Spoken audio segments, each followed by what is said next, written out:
Hey guys, Mel the Train Shooter back in the studio and back with a bit of a special one-off video for you. I get asked a lot of questions on the underneath my videos, yeah, on all sorts of different topics, all pretty much terrain related.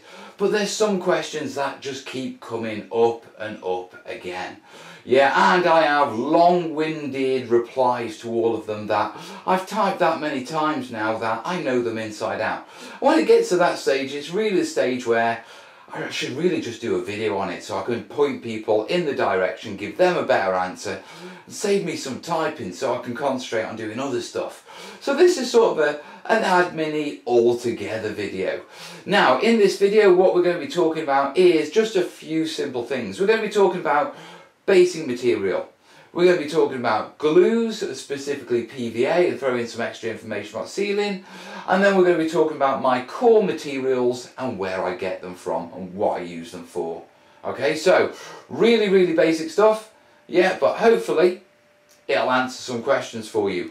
And if you have come to this video from a reply I've given you with a link to this video in it, the answer you're looking for is in this video, guys. So should we crack on? Come on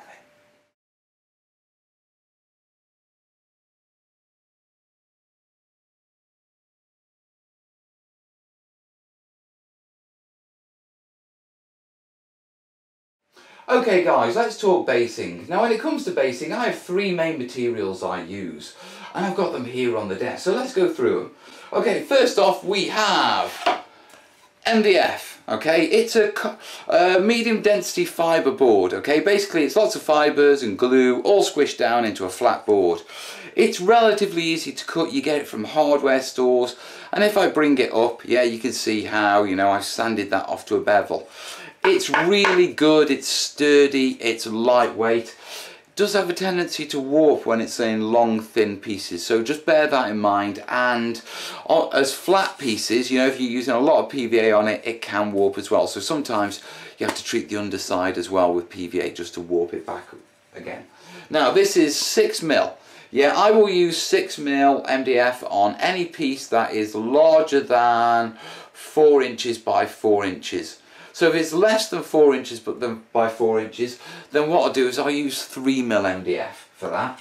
Now I don't actually have a single piece of 3mm MDF to hand at the minute, but here's a base I've made. This is a 6mm base that I've made out of 2 pieces of 3mm that I've essentially glued together. But as you can see, I've cut these disc holes in with a hole cutter.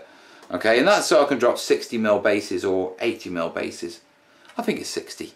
Yeah, but I can basically drop those in, and then I simply, you know, when I glue them together and sanded them off. So, right, that bit there, that's your 3mm MDF, and that's good for your small stuff, less, you know, less than 4x4 square.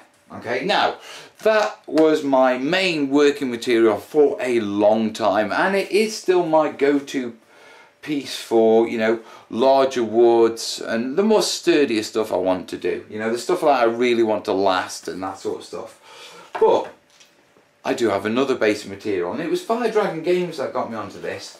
This, yeah, is EPVC.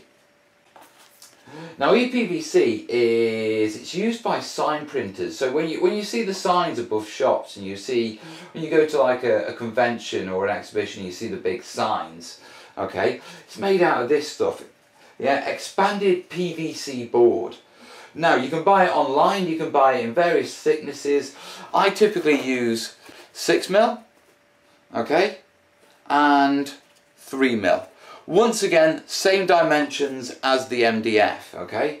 So I will use 6mm for anything that's 4x4 or more, and I will use 3mm for anything that's left. Now the benefit of EPVC is, one, I get vast quantities of it for free, yeah, because you can get it as scrap from sign printers. So if you're after some of this stuff, just look for your local sign printers, yeah, ring them up, ask them if they've got any scrap cuts, and I assure you, they have to pay to get rid of the scraps of this stuff, so they will load you up with it. Yeah, once again, yeah, that's the 3mm stuff. And then that's the 6mm stuff. Now the real benefit of this stuff is that you can cut it with a blade. Okay, it doesn't need the power tools that you need with the MDF and that sort of stuff.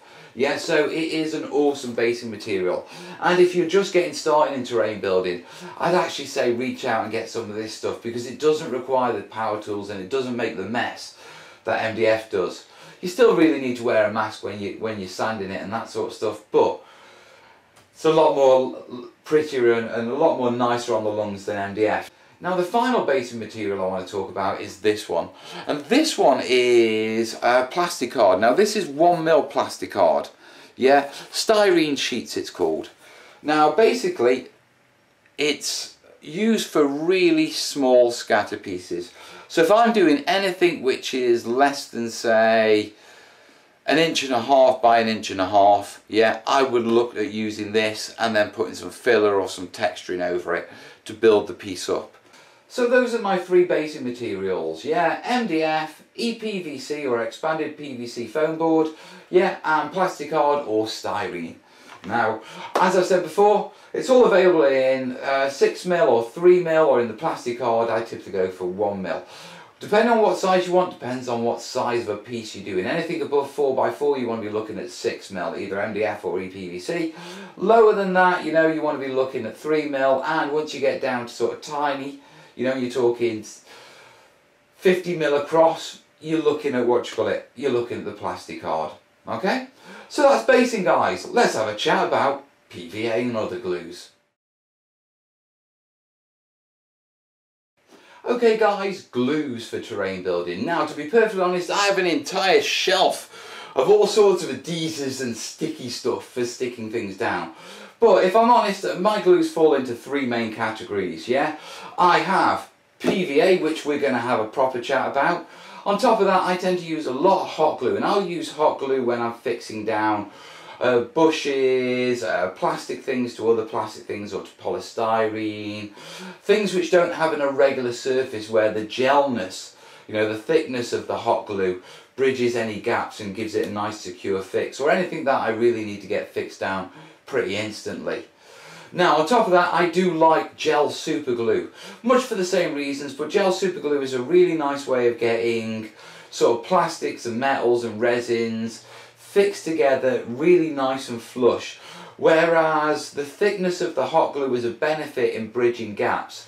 It's actually a bit of a problem, yeah, when putting flush stuff up against each other, and that's why I prefer the gel super glue, because once again it gives me a nice strong hold, but there's no gaps, it's really nice and flush.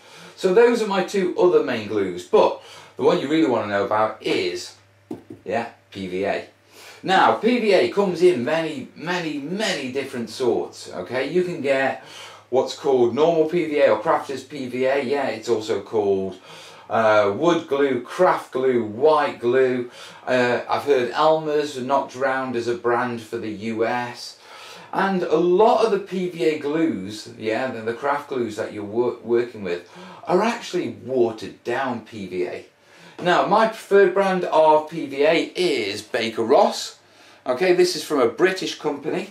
It's about, I think it's about £15, yeah, for about 5 litres, which may seem a little bit expensive, but this is raw PVA. And when I say raw PVA, it hasn't been diluted down at all. Yeah, it is incredibly adhesive, and it comes out almost a bit like a gel. Okay, now generally I will water it down, sort of 1 part PVA, 1 part water if I'm doing any gritting, if I'm sticking flock down and anything like that. Yeah, if I'm going to seal terrain, then quite often I'm looking at a ratio with this stuff of 1 part PVA to up to 10 parts water. Now that may seem a little bit excessive compared to what I've talked about in my previous vids, but you've got to understand that with PVAs being different strengths out of the bottle, okay, with many of them not being, actual raw PVA and then being watered down in the bottle before you start watering them down. In my previous video I used to water them down, say 6 parts water to 1 part PVA. Okay, I did the same when I had this new Baker Ross stuff. I did the same on that, yeah, and it took days to dry. It was significantly different, and I had to seriously change my ratios. Now the lesson to take from this is Mel can't give you a ratio to work with your PVA.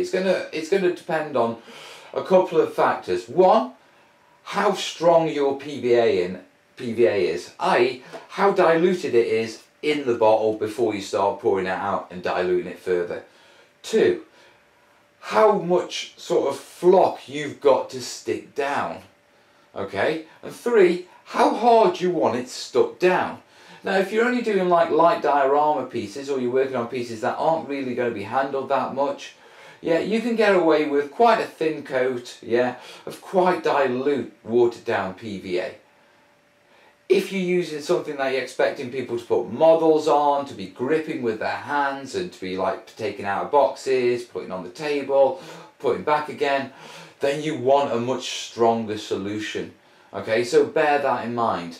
Now, as a general rule of thumb, what I tend to do is I tend to look at mixing PVA down till it looks like half semi-skimmed milk and half water. So if you get a glass, you fill it with half semi-skimmed milk, put half of it water in, mix it up, have a look at that consistency, and that will give you the consistency that I typically sort of seal and work with. But remember, yeah, you can seal a piece. If you come back and it hasn't sealed enough for you, you can add another coat, guys. Yeah, so don't always think that you have to go in heavy first time. If in doubt, yeah, go light, go thin, and just come back and add another coat. Yeah, but like I say, there is no set recipe for sealing with PVA, because it really does come down to your brand. But if you are looking for a good, PVA, I highly recommend Baker Ross. Yeah, if you're not in the UK and you're looking for decent quality brands, yeah, you want to be looking at woodworking PVA, yeah, or boat building PVA. Yeah, that's the good, real, raw stuff. Okay, so hopefully that's answered your questions on sealing and PVA and what PVA I use and how I thin it and all that sort of stuff. Yeah, right, next one, let's talk about some materials. Come on. Now guys, what we're going to be talking about is a few materials, and I've got filler, I've got my flow aid, I've got polystyrene, and I've got foam board. So I'm going to take you through each one, tell you what it is, what I use it for and where I get it from, okay? So let's start off with the filler. Now my preferred brand of filler is Dial, yeah, from B&Q, which is a hardware store in the UK. Outside of the UK, you want to be looking at spackle or joint compound. Basically, the stuff that you put on your walls to fill cracks in before you paint over them. That's what filler is. Now, the purpose of filler is that we use it as a texturing substance. So I'll smooth it over polystyrene, I'll smooth it over bases to give me a ground texture. I'll use it to fill gaps in between sort of like cork bark, rock clusters and the polystyrene substructure, so fill the gaps when I'm bringing those two pieces together so it's nice and level and I can get it look like normal earth. Okay, I'll often water it down quite thin and then spread it over foam board, yeah, to give more of a concrete texture. Yeah, so this is quite a useful substance. Okay, so check out Dial from B&Q. Now I will put in a link down below, yeah, to all my sort of favourite manufacturers and favourite materials, yeah, so you can check them out and then go look for the equivalents in your country. And a big shout out, if you do have a different equivalent in your country, please put it down in the comments, yeah, so anyone who's looking for this information can find it. Okay, moving on, we have Flow Aid. Now, I use a Christic Flow Aid from Winsor & Newton. It's rather posh and it's about £8 a bottle. I bought this years ago and I'm still using it because you dilute it down 20 times to 1. Now, although I use the professional stuff, you can use anything that makes bubbles, okay? Because anything that makes bubbles reduces the water tension, okay, of the water it's added to, and so will act as a flow aid. You only need a tiny little amount. So I've used dish detergent. I know in the US a lot of people use Jet, yeah, which I believe is some sort of detergent, but anything that makes bubbles when added to water will work as a flow aid, and you don't need much of it. Okay, right, moving on, let's talk about polystyrene. Now, there are two main types of polystyrene. There is expanded polystyrene, or styrene as you call it in the US, and the expanded stuff is this stuff with the bobbles. Yeah, and then you have extruded, which is this stuff. Okay, and extruded, yeah, is far more dense, okay, as a material. Now, when it comes to which material to actually use, yeah, obviously it depends on what you can get locally. Yeah, if all you can get is the expanded stuff, then obviously just go with it. Now, it's obviously the extruded stuff is considered the better quality for wargaming. But if you intend to fully cover your hills with a texture, a gritting, filler, whatever, then you can get away with making them out of expanded polystyrene. Yeah. Where expanded polystyrene falls down is when you're trying to carve details into it. In that case, you want the extruded stuff. Yeah, the reason being is the closer, denser stuff allows it to be marked and engraved and cut, and it doesn't have the telltale bobbles, which are a big giveaway in wargaming. Now, the basic expanded stuff I get from B&Q. Okay, it's available in white, white and black, and black. To be perfectly honest, I prefer the black. Yeah, it's a little bit denser. Okay, but white is good enough. Now, with regards to the extruded polystyrene, it comes in many different sorts. Now, if you're looking for the thick sheets, okay, the 2-inch thick sheets or 60mm, and these are typically 2 foot by 4 foot long, then I used to buy this pink stuff from a company called Spaceboard Eco. Now, they don't supply it in the UK anymore. Okay, but there is another company called Jacador Insulation that I get sheets from. I've just not got any in the studio at the minute because I'm working through my pink stuff, but it is exactly the same stuff. So that's Jacador Insulation.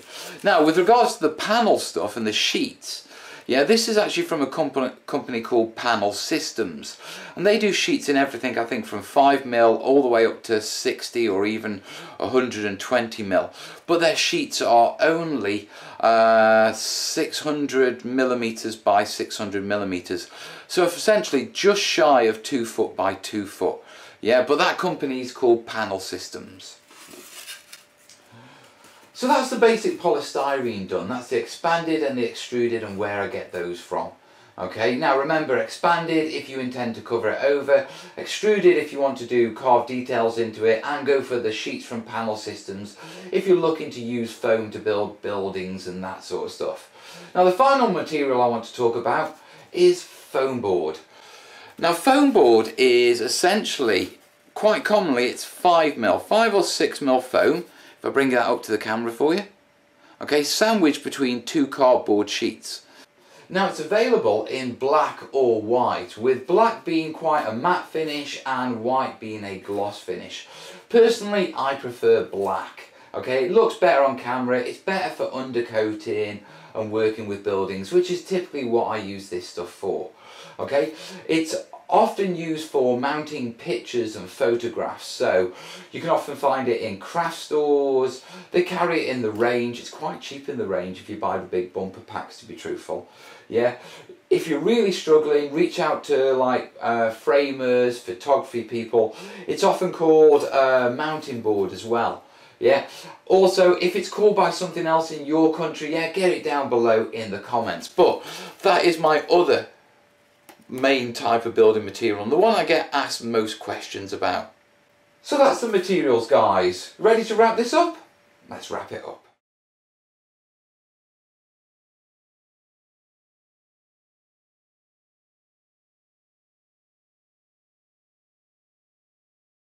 So folks, I hope that answers all your questions. Now, obviously, if you watched this video off the back of the link I've replied to you with, you have definitely got your answer now, because that's the information I have on this stuff. Okay, you shouldn't need anything more than that, but if you do, yeah, just post a question, you know. Obviously, if you do have any more questions about this stuff, get them below in the comments, yeah. And if you know this stuff and you have a different supplier in a different country, or it's called something different, yeah, and I don't know what that is, please include it in the comments to help, you know, the Terrainiac Nation. Okay, moving forward, yeah, obviously like it if you like it, share it if you think anyone would find this useful, and if you do find this useful and it's helped you with your hobby, please consider supporting the channel. Whether that's by taking the Patreon pledge and pledging $1 a month, you know, on Patreon, or whether making a one-off via PayPal. Either way, the link's either on screen or down below in the description, along with the links for all these products. So guys, yeah, if you like it, please support it, and I hope this video has helped you. In the meantime, I'm going to just say, crack on terrainiacs, and I'll see you in the next video, yeah? All the best. Ta-ra.